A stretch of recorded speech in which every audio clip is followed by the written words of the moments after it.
प्यारे दोस्तों नमस्कार और एक बार आपका पुनः स्वागत है मेरे यूट्यूब चैनल पर। आज हम मनु के राजकोष और अर्थव्यवस्था संबंधी विचार को देखेंगे कि किस प्रकार मनु ने कर व्यवस्था को अपनी मनुस्मृति में बताया है। इसके अलावा हम यह भी देखेंगे कि मनु सांगुण्य नीति या विदेश संबंध के बारे में क्या कहते हैं और अंत में हम मनु की वर्ण व्यवस्था और आश्रम व्यवस्था पर बात करेंगे। तो आइए प्रारंभ करते हैं अपने आज के वीडियो को। राजकोष और अर्थव्यवस्था संबंधी विचार पर मनु कहते हैं कि राजकोष और राज्य के प्रशासनिक क्रियाकलापों के लिए अत्यंत महत्वपूर्ण है। यानी कि जो राजकोष है वो राज्य की प्रशासनिक व्यवस्था के संचालन के लिए बहुत ही महत्वपूर्ण रोल अदा करता है। इसलिए प्रत्येक राजा द्वारा अपनी राज्य की अर्थव्यवस्था को सुदृढ़ करने के हर संभव प्रयास किए जाने चाहिए। आर्थिक दृष्टि से कमजोर राज्य को अनेक प्रकार की समस्याओं का सामना करना होता है। मनुस्मृति में राज्य की जो आय के प्रमुख साधन हैं 3 प्रकार के बताए हैं। पहला है बलि, दूसरा है शुल्क और तीसरा है दंड कर। बलि का अर्थ है जो विभिन्न प्रकार के कर लगाए जाते हैं उन्हें बलि नाम मनु ने दिया है। दूसरा है शुल्क, यानी कि वस्तुओं की चुंगी से प्राप्त कर, उनको शुल्क कहा है। जो एक सीमा से दूसरी सीमा में वस्तुएं ले जाई जाती है उसकी हम बात कर रहे हैं। तीसरा है दंड कर, यानी कि जो जुर्माने के रूप में वसूल किया जाता है उसको दंड कर के श्रेणी में रखा जाता है। और मनु के अनुसार इसमें जो पहला साधन है यानी कि बलि, जो विभिन्न प्रकार के कर हैं, वही महत्वपूर्ण साधन होते हैं। मनु के राजनीतिक अर्थशास्त्र की बात करें तो मनु अपने राजकोष संबंधी विचारों में राजनीति एवं अर्थशास्त्र के अटूट संबंध को सिद्ध करने का प्रयास करते हैं।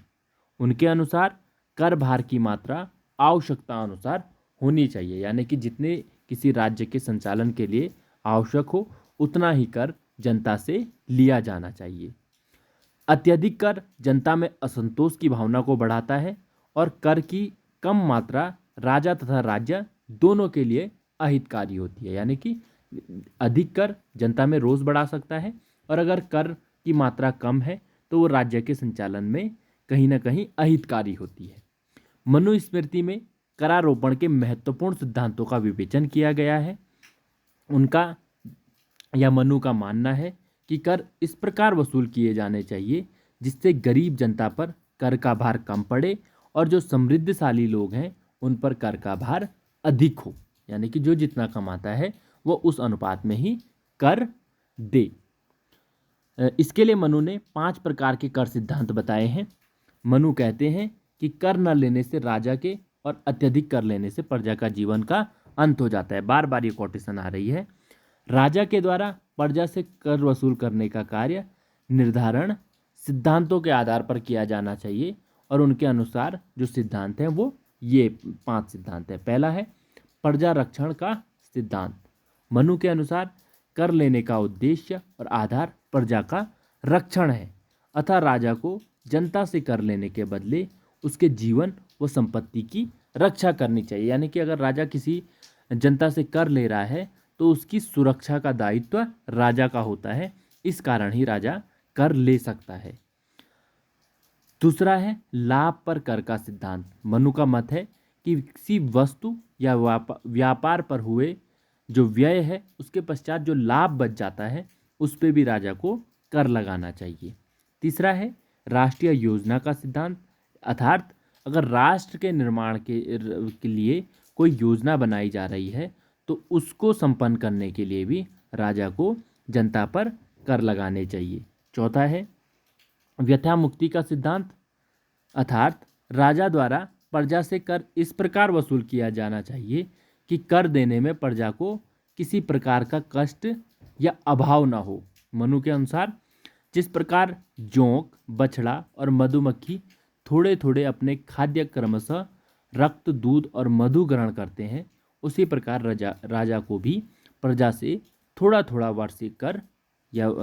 वार्षिक कर वसूल करना चाहिए। यानी कि कर की मात्रा क्या है, अत्यधिक नहीं होनी चाहिए। यही है व्यथा मुक्ति का सिद्धांत, यानी कि कर देने में जो जनता है उसको सोचना ना पड़े, वो उतना कर देने में सक्षम हो।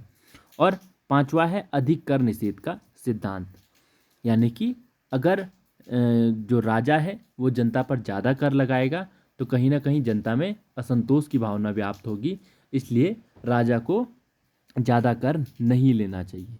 राजा मूर्खतावश अपने अधीन जो प्रजाजन है उससे अगर अधिक कर वसूल करता है तो वह स्वयं अपना और अपने बंधु बांधवों का ही क्या है, नाश कर देता है। मनुस्मृति में करों की दर के विषय में कुछ बातें अन्य भी कही गई है, जैसे व्यापारियों से कर उनके सभी प्रकार के कर लाभ व व्यय को देखकर लिया जाना चाहिए।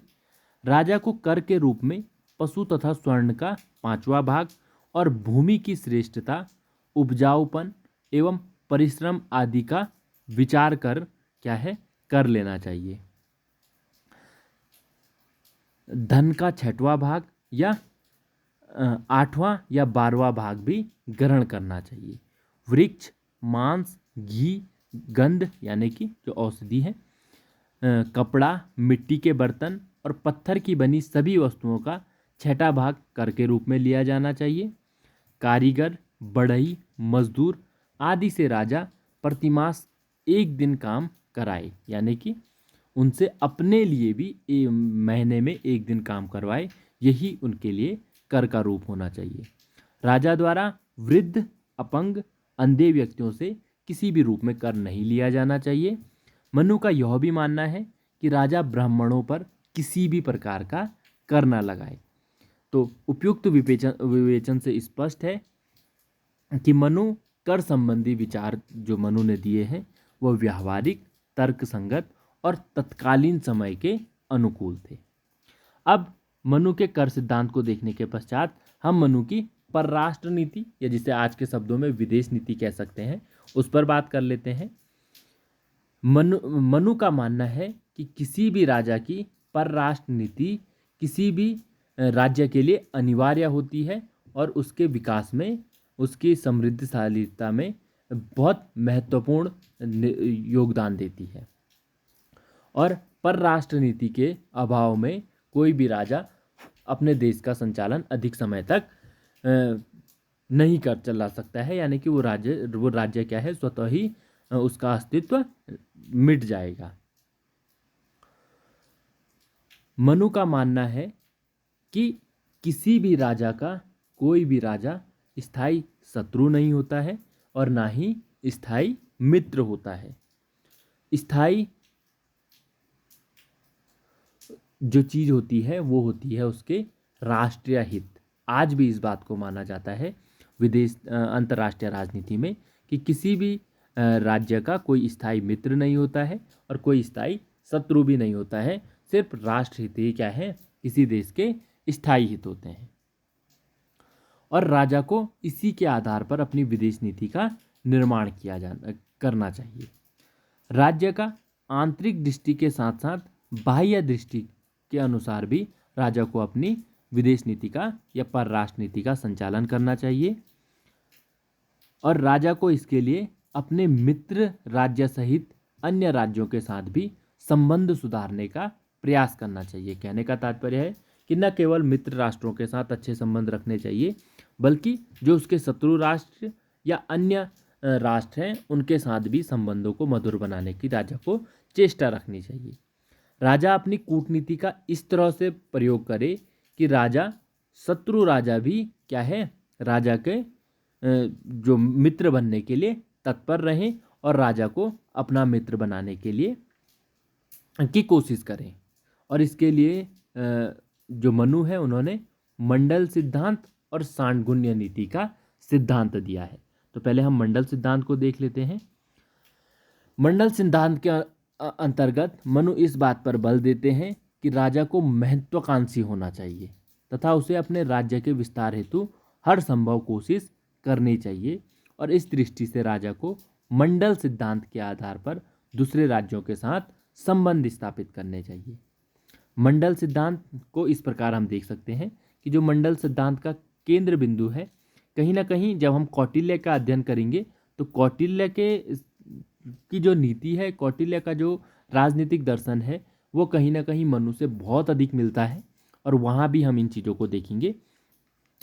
तो जो मंडल सिद्धांत है उसके जो केंद्र बिंदु है उसमें विजिगिसु राजा होता है, यानी कि जो विजय प्राप्त करने की इच्छा रखता है उसको ही विजिगिसु राजा मनु ने कहा है। और विजिगिसु राजा के दोनों ओर एक और 5 और एक और 6 राजा होते हैं। इस प्रकार उन्होंने मंडल सिद्धांत दिया है। ये इसको आप देख सकते हैं मंडल सिद्धांत को। आक्रांदासार ये विजिगिसु बीच में है, उसके एक और 4 और एक और दूसरी ओर 4 और 2 अन्य राज्य हैं। विजिगिसु के जो सामने की ओर है वो है अरी राज्य, यानी कि जो विजिगिसु राज्य का क्या है, शत्रु है। अरी यानी कि शत्रु। और उसके पीछे की ओर पाषाणी ग्रह है, यानी कि विजिगिसु के जो आगे और पीछे के राज्य हैं वो उसके शत्रु हैं। अरिमित्र यानी कि जो राजा का शत्रु है वो कहीं ना कहीं उसके राजा के शत्रु के सामने का जो राज्य होगा, जैसे आप इसे देख लीजिए कि जो विजिगिसु राज्य है ये, इसके सामने अरी है और अरी पीछे पाषाणी ग्रह है। तो विजिगिसु के सामने जो अरी राष्ट्र है वह विजिगिसु का शत्रु है और उसके पीछे का भी जो राज्य है पाषाणी ग्रह वह उसका शत्रु है। अब क्योंकि ये इसका शत्रु है और शत्रु के सामने का जो राष्ट्र है यानी कि अरी शत्रु जिसका नाम दिया है वो कहीं ना कहीं विजिगिसु का मित्र होगा, क्योंकि ये इसके सामने है। इनको हम अगर नंबर दे दें तो पहला, दूसरा और तीसरा। तो जो पहला राज्य है वो विजिगिसु है, दूसरा अरी है और तीसरा पाषाणी ग्रह है। तो क्योंकि अरी के सामने हम इसको चौथा की संख्या दे देते हैं, इससे आप स्पष्ट समझ पाएंगे। चौथा जो है वो अरी के सामने है और इसलिए वो विजिगिसु का मित्र है और अरी का शत्रु है, इसलिए उसको अरी शत्रु नाम भी दिया है और विजिगिसु का मित्र भी नाम दिया है। अब इस प्रकार पीछे की तरफ जो 5वां राज्य है वो भी पीछे की तरफ जो विजिगिसु का मित्र होगा और पाषाणी ग्रह का क्या होगा, शत्रु होगा, उसको आक्रांत नाम क्या है मनु ने दिया है। उसके पश्चात जो 6वां राज्य है वो अरी मित्र है, क्योंकि वो अरी विजिगिसु का शत्रु है और अरी शत्रु के सामने है, इस प्रकार वह उसका शत्रु है। और ऐसे ही राजा पीछे भी पाषाणी ग्रह सार, इस प्रकार राजा ने मनु ने सिद्धांत दिया है। तो ऐसे ही ये आगे बढ़ता जाएगा, यानी कि राजा के सामने का जो राष्ट्र होगा और राजा के पीछे का जो राष्ट्र होगा वह क्या है, राजा के शत्रु होंगे, और उसके और आगे जो आगे बढ़ेगा तो वो उसके मित्र होंगे। अब ये तो हो गए कुल 10 राष्ट्र। अब है मध्यम, यानी कि जो राजा की सीमा और शत्रु की सीमा के मध्य है वो मध्यम राष्ट्र है। जिस प्रकार भारत और चाइना के मध्य तिब्बत था, ये उसी रूप में है। और उद्दानसीन, यानी कि ऐसा राष्ट्र जो विजिगिसु, अरी, पाषाणी ग्रह इन सभी से क्या है, शक्तिशाली होगा और जो किसी के साथ भी क्या है संधि के रूप में नहीं होगा, उसे उद्दानतासीन क्या है मनु ने नाम दिया है। तो ये तो था मनु का मंडल सिद्धांत।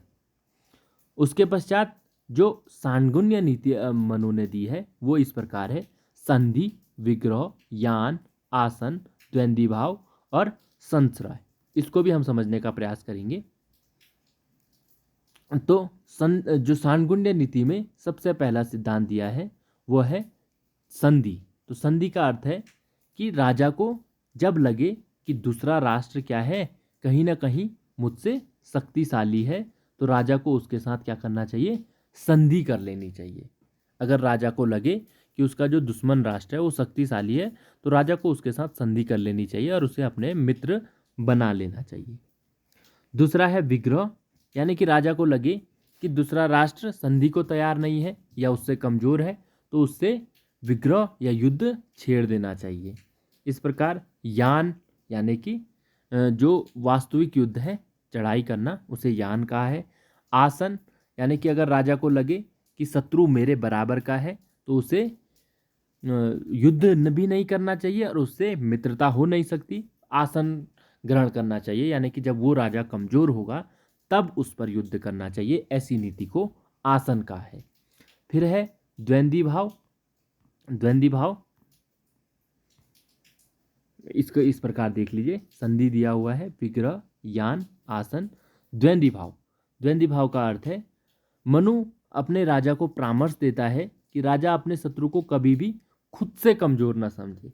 वो अपनी सेना को दो भागों में बांट ले, एक भाग सेनापति के अधीन जो शत्रु पक्ष को रोकने का कार्य करेगी, और दूसरा भाग राजा के अधीन जो कि शक्ति में वृद्धि का काम करेंगी। तो इसको द्वंद्वी भाव का है, यानी कि जब लगे कि हमारा शत्रु शक्तिशाली है तो राजा एक तरफ तो अपनी सेना को युद्ध में व्यस्त रखे और दूसरी तरफ अपनी सेना को कहीं ना कहीं और अधिक शक्तिशाली बनाने का प्रयास करे। इसी को द्वंद्वी भाव कहा है। और अंतिम है संश्रय, यानी कि आपातकाल में जब एक राजा किसी शक्तिशाली राजा को की शरण प्राप्त करना चाहता है तो उसे संश्रय कहते हैं, यानी कि जब आपको लगे कि दूसरा राजा मुझसे शक्तिशाली है तो आप उससे संश्रय ले सकते हैं। तो इन 6 नीतियों के आधार पर और इन 6 नीतियों को ही सांगुण्य नीति मनु ने नाम दिया है। तो मेरा विश्वास है कि मनु की सांगुण्य नीति और मंडल सिद्धांत आपके समझ में आया होगा। अगर कोई दुविधा अभी भी इस पर है तो आप कमेंट के माध्यम से अवश्य बताएं ताकि उसे और उचित तरीके से आपको समझाया जा सके। अब अंत में हम देखते हैं मनु का समाज दर्शन। तो समाज दर्शन को भी मनु ने 2 भागों में बांटा है, एक वर्ण व्यवस्था और एक आश्रम व्यवस्था। तो वर्ण व्यवस्था में 4 वर्ण है, ब्राह्मण, क्षत्रिय, वैश्य और शूद्र। और आश्रम व्यवस्था भी 4 आश्रमों में है, ब्रह्मचर्य, गृहस्थ, वानप्रस्थ और संन्यास। तो जो समाज को 4 वर्णों में बांटा है वो कार्यों के हिसाब से बांटा है। पहला ब्राह्मण जिनको कि मंत्री परिषद का कार्य करना है, दूसरा क्षत्रिय जो कि राजा का कार्य करेंगे, तीसरा वैश्य जो कि व्यापार और कृषि उत्पादन का कार्य करेंगे, और शूद्र इन तीनों ही वर्णों की सेवा करेंगे। और आश्रम व्यवस्था के आधार पर ब्रह्मचार्य आश्रम 25 साल की उम्र तक, गृहस्थ आश्रम 50 साल की उम्र तक, वानप्रस्थ 75 साल और संन्यास 100 साल की उम्र तक, यानी कि व्यक्ति के जीवनचर्या को आश्रम व्यवस्था में मनु ने बांटा हुआ है। तो मेरा विश्वास है कि मनु के आश्रम व्यवस्था और वर्ण व्यवस्था और इसके साथ साथ मंडल सिद्धांत और सांगुण्य नीति आपके समझ में आई हो। अगर कोई भी किसी भी प्रकार का प्रश्न इससे संबंधित हो कमेंट के माध्यम से अवश्य बताएं। आप लोगों ने मुझे सुना, आप लोगों का बहुत बहुत धन्यवाद।